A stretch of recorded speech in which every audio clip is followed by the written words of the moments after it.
할렐루야!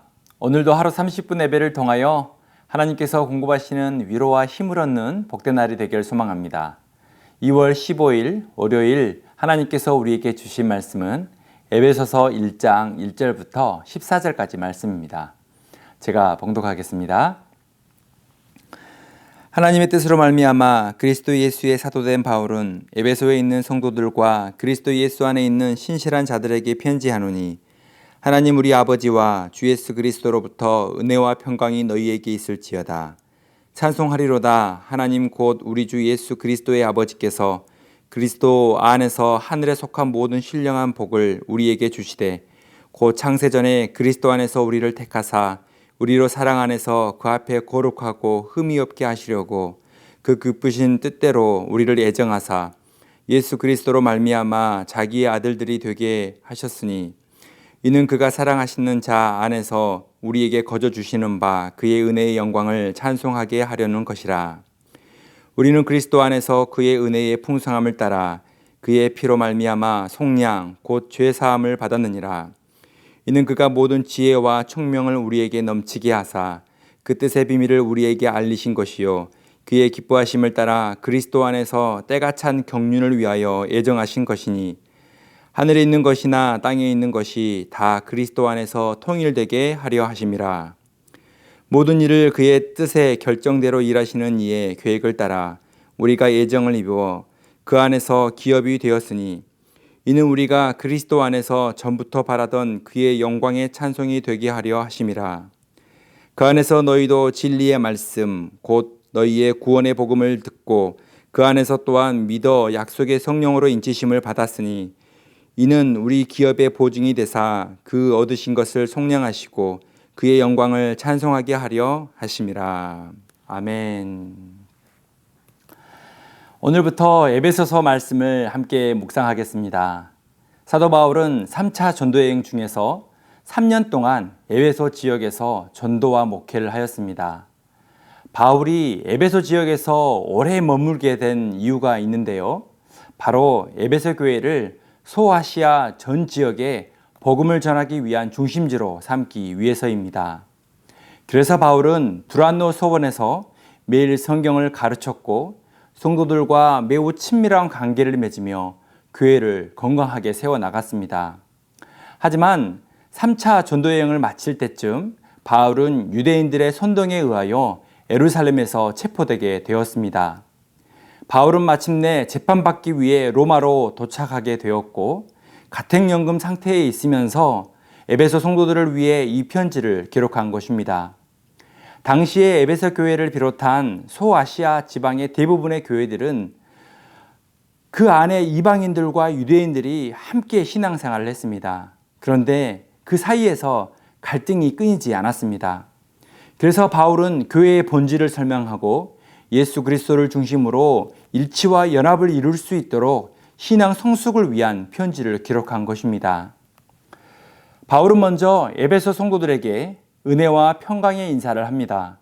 그리고 인사를 건넨 후에 바로 하나님을 찬송하고 있습니다. 3절에 보면 찬송하리로다 라고 시작합니다. 6절에도 그 은혜의 영광을 찬송하게 하려는 것이라. 12절에도 그의 영광의 찬송이 되게 하려 하심이라. 14절에도 그의 영광을 찬송하게 하려 하심이라. 하나님을 찬송한다는 그 말씀이 반복해서 기록하고 있습니다. 찬양할 수 없는 환경 속에 바울은 가장 먼저 찬양하고 있는 모습을 보여줍니다. 사도 바울은 갇힌 상태에 있었고 성도들도 갈등과 분열 속에서 힘들어하고 있는데 하나님을 찬양하고 있는 것입니다.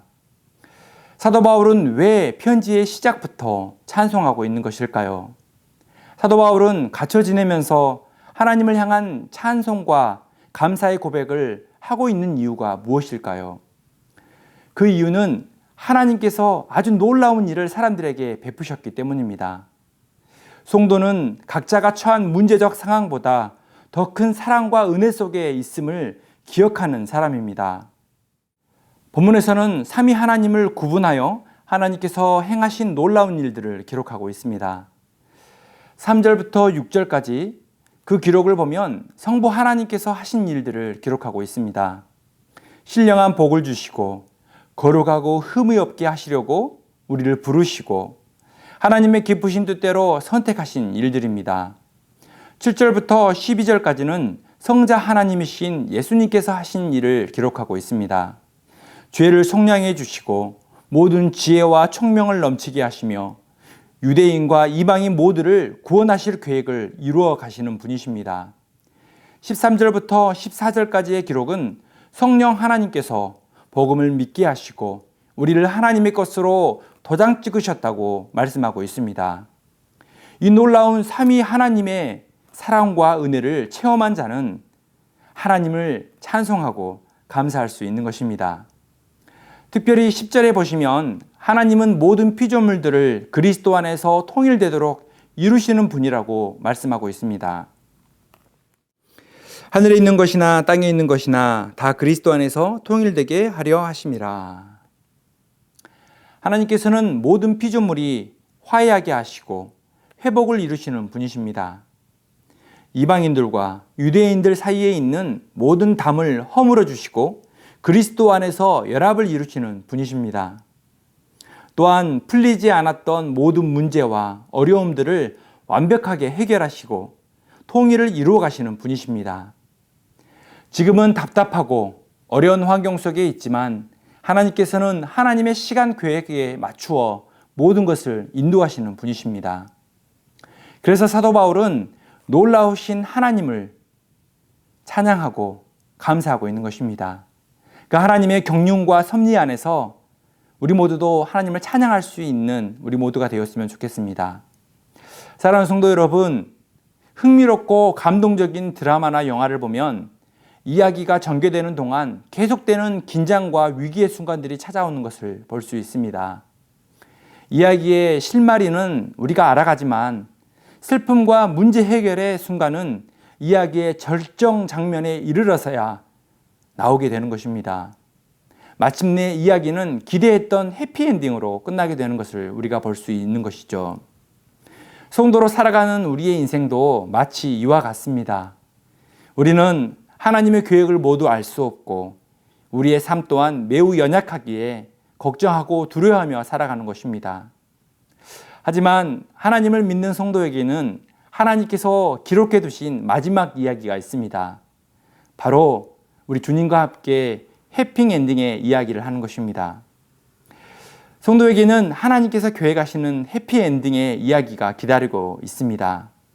지금은 앞이 보이지 않고 막막한 상황에 있다 할지라도 갈등과 긴장 속에 있을지라도 하나님께서 베풀어 주셨던 그 놀라운 일들을 생각하며 하나님을 찬양하는 하루가 되기를 소망합니다. 모든 것을 하나님의 뜻대로 연합하게 하시는 주님을 바라보며 하나님의 위로와 힘을 얻는 성도의 삶이 되시길 주님의 이름으로 축복합니다. 우리 말씀을 적용해 보겠습니다. 하나님께서 내게 베푸신 놀라운 일은 무엇입니까? 그리스도 안에서 통일을 만들어가야 할 일은 무엇입니까? 함께 기도하겠습니다.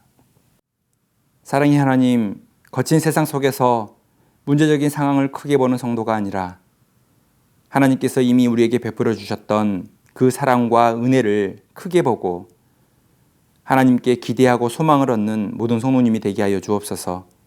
막막하고 힘든 순간을 마주할 때마다 그 안에서 역사하실 하나님을 바라보며 마침내 이루시고 마침내 하나 되게 하시고 마침내 화해하게 하시고 마침내 통일을 이루어 가시는 그 주님을 신뢰하며 오늘도 주님과 우리의 삶을 동행할 수 있는 믿음의 성도가 되게 하여 주옵소서. 감사하며 예수 그리스도의 이름으로 기도드립니다. 아멘.